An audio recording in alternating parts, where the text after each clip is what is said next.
लगे मिजाज आज सही नहीं है, महलू मठाई तो दही नहीं है।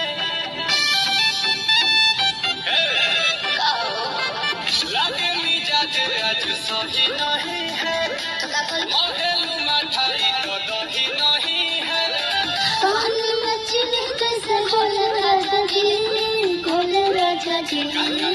पान मछली कैसे खोले राजा जी, खोले राजा जी। कमरिया गोले गोले, कमरिया गोले